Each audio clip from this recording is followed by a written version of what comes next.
Assalamualaikum warahmatullahi wabarakatuh. Selamat datang di Repnas Podcast. Halo Ketum. Halo Dewi. Apa kabar? Baik, sehat, alhamdulillah. Iya, sudah bersama saya di sini adalah Ketua Umum Repnas, Dr. Angga Wira. Kali ini kita bakal bahas terkait dengan mengupas tuntas perjalanan Repnas dari awal hingga menjadi relawan terpopuler yang siap memenangkan Prabowo Gibran di Pilpres 2024. Jadi ini podcast episode kesekian, tapi satu kesempatan yang keren banget karena kita langsung ngobrol sama orang paling penting di Repnas yang mungkin bisa menceritakan perjalanan awal Repnas ini yang bukan hanya mengantarkan Prabowo Gibran ya, tapi ada juga atau di tahun sebelumnya di kemenangan Bapak Joko Widodo. So langsung aja mungkin kita ngobrol sama Ketum, Mas Angga. Saya boleh panggil Mas Angga, boleh. Ketum? Oke. Tum, boleh cerita sedikit gak sih perjalanan awal Repnas ini terbentuk hingga bisa terjun dan membantu atau memenangkan paslon di Pilpres sebelumnya Pak Jokowi dan sekarang di Prabowo Gibran? Silakan. Terima kasih Dewi, senang sekali jumpa awal Dewi kita di Labuan Bajo. Iya, benar. Labuan Bajo, jadi ingat kita Munas HIPMI Benar. kemarin, kampanye HIPMI, dan ya HIPMI menjadi salah satu memang jejaring atau networking yang memang memperkuat Repnas ya. Mungkin hampir ya separuh dari anggota dan jaringan di daerah itu adalah teman-teman baik anggota aktif HIPMI maupun senior HIPMI. Kenapa saat sekarang ini kita dari beberapa data-data ya yang dirilis oleh baik partai politik, baik TKN, Repnas ini menjadi salah satu relawan yang terpopuler atau paling banyak diperbincangkan ya. Kita juga boleh dibilang tidak ada suatu strategi khusus ya, Dewi, tapi kita memang fokus terhadap beberapa program yang memang itu sudah menjadi soul-nya daripada Repnas ya. Program-program kita ini memang kita arahkan untuk menjawab atau memberikan solusi terhadap kebutuhan daripada generasi muda, generasi milenial, generasi Z yang memang di pemilu ini jumlahnya cukup banyak deh, hampir 53% dari total pemilih ini adalah generasi milenial dan generasi Z. Jadi oleh karena itu kita fokus ke sana dan alhamdulillah itu yang mungkin membedakan kita dengan relawan-relawan lain. Kalau relawan lain mungkin banyak itu ya kumpul-kumpul, bikin acara-acara penggalangan massa atau mungkin fun dan lain sebagainya ya. Walaupun kita juga sama, kita juga ada fun-funnya juga, ada konsolidasi rapat-rapat akbar juga. Tapi mungkin yang membedakan kita itu kita mengadakan suatu edukasi-edukasi. Kita adakan mentoring program super mentor yang sudah kita laksanakan mungkin ratusan titik ya di seluruh Indonesia, itu yang langsung dirasakan impact-nya ya terhadap generasi muda. Yang lainnya kita juga lakukan seperti job fair. Artinya kemarin juga Dewi hadir kan di JSCC. Itu adalah beberapa rangkaian daripada kegiatan kita. Jadi itu yang Repnas lakukan ya, di samping memang tentunya kita juga mengeksersis program-program yang ditawarkan oleh pasangan Prabowo Gibran ya, ataunya menyebarluaskan ya. Nah, seperti hari ini yang tadi pagi juga Dewi sempat host ya, kita bahas mengenai kemandirian pangan, kita diskusi juga mengenai food estate dengan narasumber yang memang bukan hanya dari pendukung 02 gitu. Jadi kita beberapa kali juga di kantor pusat Repnas ini kita ajakkan ya diskusi, juga menghadirkan tim-tim dari paslon lain gitu. Jadi kita memang ingin diskusi ini diskusi intelektual, diskusi yang berimbang, diskusi yang komprehensif gitu. Dan bukan hanya dari paslon lain, tapi kita hadirkan juga daripada profesional dan pelaku ya. Pelaku yang memang mengetahui. Jadi tadi Dewi sebagai host juga kan tadi mungkin akhirnya dapat knowledge yang komprehensif juga mengenai food estate, bagaimana mengenai cadangan pangan kita, lumbung pangan di Indonesia, persediaannya. Jadi kita nggak melihatnya hanya separuh-separuh gitu. Benar. Jadi dengan itu ya kita menjadi relawan yang memberikan suatu edukasi ya ke itu sih masyarakat. poinnya. Karena poin utamanya ya kita melakukan edukasi. Ya di samping mungkin ada kerja-kerja politik juga, jujur saja kita juga membantu teman-teman yang nyalek juga deh, yang memang anggota Repnas atau pengurus Repnas gitu. Jadi kita juga membantu mereka yang juga maju dalam pemilu legislatif dengan berbagai program. Jadi kira-kira garis besarnya itu ya alhamdulillah kita sangat didukung oleh networking, teman-teman pengurus yang sangat aktif. Saya juga di kesempatan ini ingin mengucapkan terima kasih yang tak terhingga atas kerja keras teman-teman di seluruh daerah ya. Ini benar-benar boleh dibilang ya 38 provinsi ya semuanya. Sukarelawan.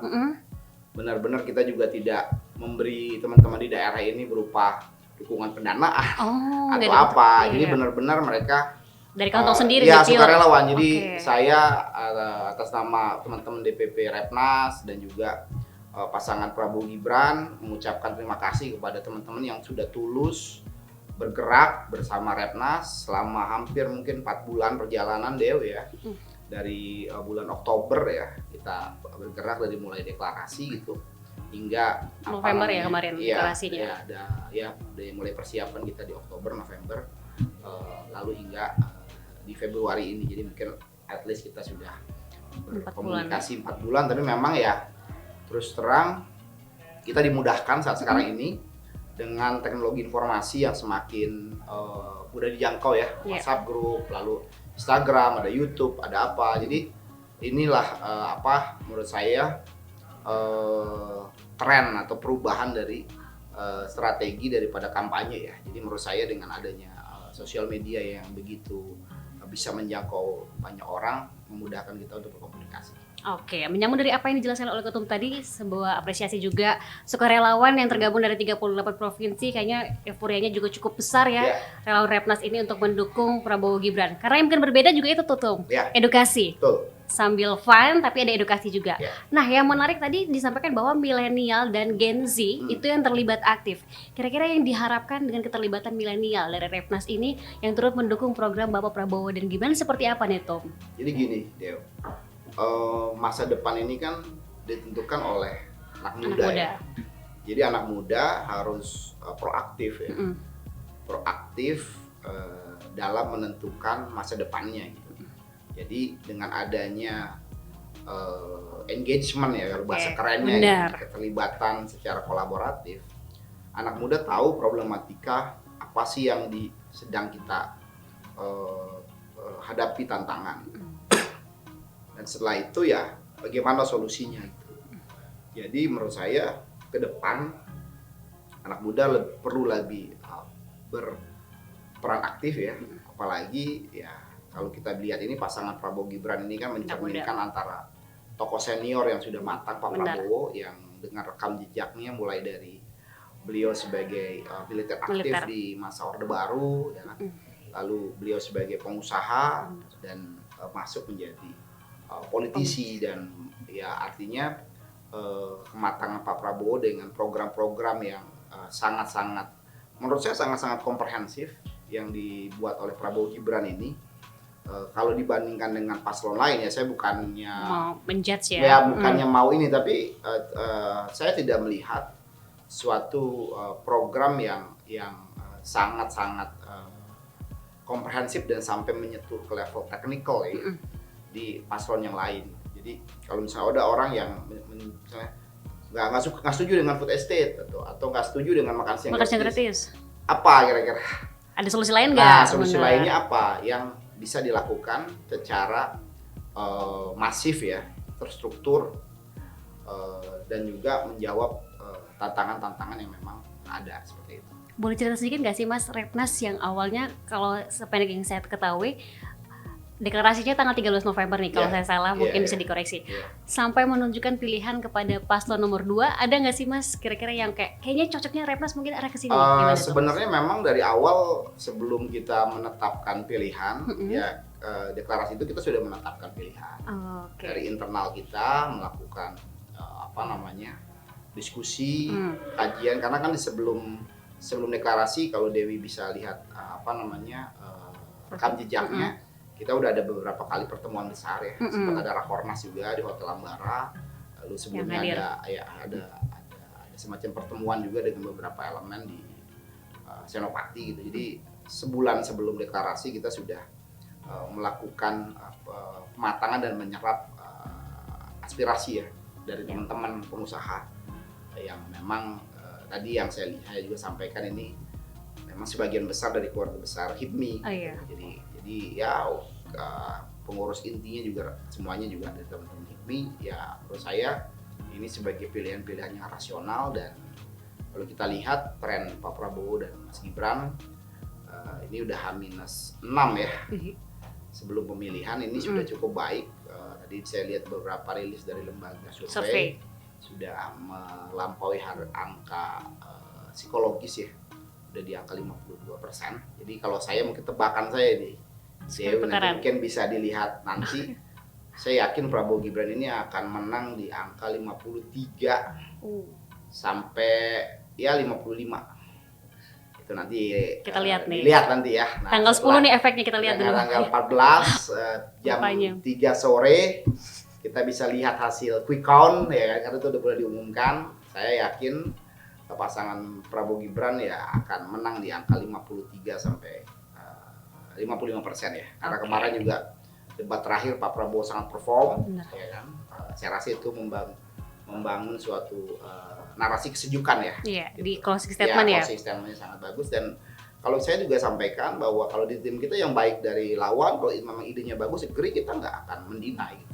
Jadi kita akan akomodir gitu. Jadi menurut saya membangun negara ini kita nggak bisa sendirian ya. Kalau di HIPMI itu ada filosofi bertanding untuk bersanding. Ya kalau kita dalam kontestasi kita bertanding dan gagasan, tapi setelah selesai ya kita harus berkolaborasi, karena negara ini terlalu besar deh, huge country, kita nggak bisa sendirian gitu. Jadi memang kolaboratif, merangkul itu harus dilakukan, dan itu sudah dicontohkan oleh pemimpin kita ya, Pak Jokowi dan Pak Prabowo. Yang saya lihat kebesaran hatinya, gimana Dewi ingat 2019 pertandingannya begitu keras ya karena head to head ya pada waktu itu. Tapi setelah terpilih ada langkah politik dari Pak Jokowi untuk mengakomodasi Pak Prabowo gitu. Dan Pak Prabowo mungkin dengan banyaknya tekanan juga mungkin secara internal akhirnya menerima gabung koalisi ya untuk bergabung dan mendukung pemerintahan. Jadi saya rasa hal itu yang harus kita ambil sebagai suatu pembelajaran dan narasi yang positif ya. Untuk kita angkat dan kita tularkan kepada anak-anak muda ya. Kalau mungkin saya kan udah levelnya senior ya, generasi milenials yang generasi Z gitu, yang sekarang usianya 20, generasi alpha sebutnya. Ya kan? Nah itu harus ditanamkan filosofi gotong royong, filosofi kolaborasi, karena nggak mungkin ini kita jalan sendirian. Ada pepatah, if you want to go far, you must go together. Oh yes.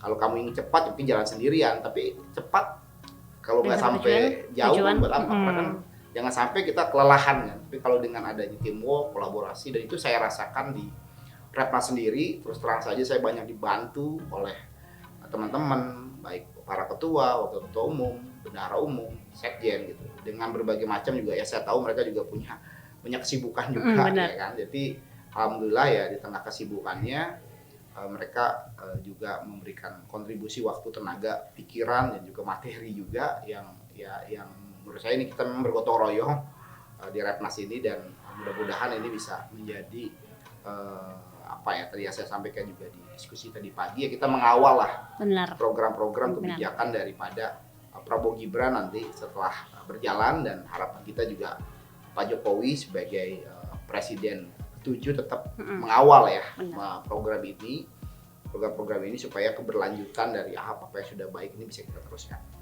Oke, berarti bisa dikatakan bahwa Repnas ini tidak hanya mendukung sampai sudah hasil akhir ya, tapi tetap mendampingi kinerja yang akan dilakukan oleh paslon terpilih Prabowo Gibran. Kira-kira di tangan pengusaha, Repnas ini kan juga himpunan para pengusaha, yang diharapkan kepemimpinan Indonesia, baik dari kacamata pengusaha sendiri, Kira-kira seperti apa sih, Mas? Ya, jadi gini loh, kita kan masuk bonus demografi deh. Bonus demografi, kita banyak tenaga kerja produktif yang ada gitu. Dan tenaga kerja produktif ini kan harus mendapatkan lapangan pekerjaan. Lapangan pekerjaan itu bisa tercipta kalau pengusahanya lebih banyak. Nah, tesisnya seperti itu. Jadi memang kita harus punya suatu strategi yang masif, yang kolaboratif ya, yang strategis untuk memberikan suatu afirmasi yang tepat untuk anak muda ini, ekosistemnya bisa bertumbuh menjadi seorang pengusaha. Jadi harapan saya tentunya ke depannya polisi-polisi yang ada ya itu bisa secara langsung berimplikasi terhadap tumbuhnya jumlah pengusaha baik secara kuantitatif dan kualitatif. Nah itu yang harapan yang kita lakukan dan kita tentunya mengawal dari program-program ini. Kalau kita nanti detailkan itu kan secara kuantitatif implikasinya dari program makan siang itu bisa menciptakan berapa pengusaha di bidang pertanian, pengusaha di bidang peternakan, pengusaha kuliner. Dan mungkin nanti Dewi kan juga host ya, nanti mungkin bisa dielaborasi, kita panggil langsung para pengusahanya yang memang sudah menjadi profesional di bidang itu gitu. Jadi mereka bisa menilai secara objektif. Nah, nanti Dewi gali aja bagaimana sih program ini realitasnya seperti apa, mekanismenya gimana, apakah kita harus impor dulu atau seperti itu mungkin bisa dielaborasi. Dan kalau bisa dikatakan langkah konkretnya tadi sempat disebutkan juga job fair ya. Boleh ceritain nggak sih itu gimana sih asal mulanya sampai Repnas bisa mengadakan job fair itu juga? Kan kita memang sebenarnya sederhana karena kan dari anggota kita kan pengusaha. Pengusaha kan pasti butuh tenaga kerja.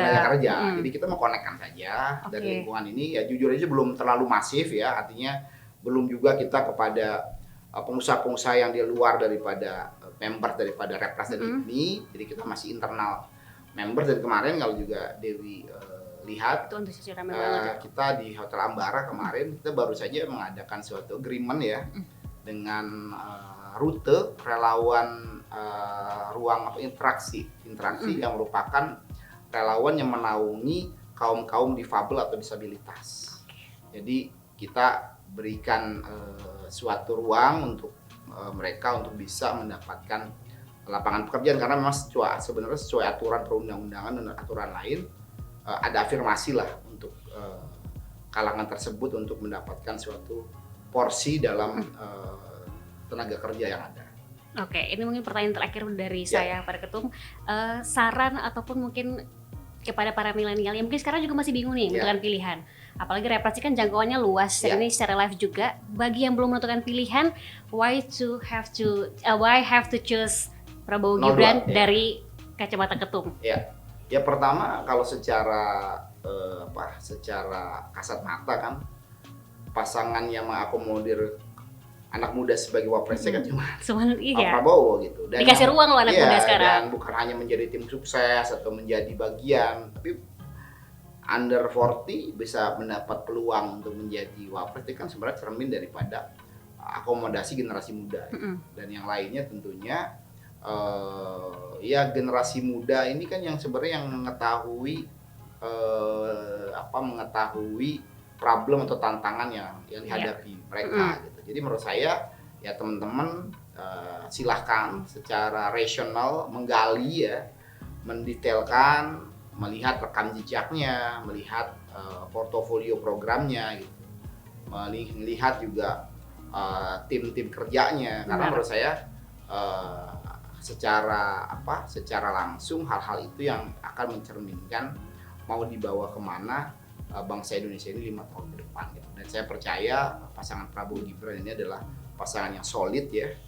Prabowo dengan pengalamannya, Mas Gibran dengan semangat generasi mudanya, ini sebagai sebuah kombinasi untuk Indonesia emas dan Indonesia maju di 2024 ini.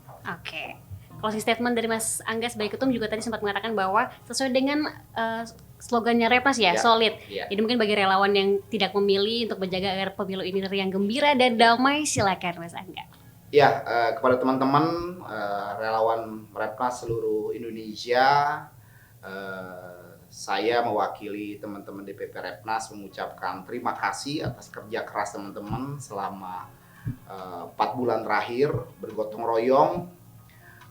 Alhamdulillah Repnas dari bulan ke bulan ini selalu mendapatkan suatu tempat yang baik di mata publik ya, menjadi salah satu relawan yang terpopuler, relawan yang paling banyak diperbincangkan, dan itu pastinya akibat daripada kerja keras kita bersama.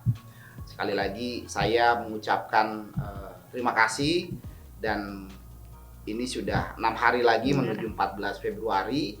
Tetap semangat, jaga kekompakan, jaga soliditas, dan kita meyakini bahwa Prabowo Gibran ini akan menang sekali putaran.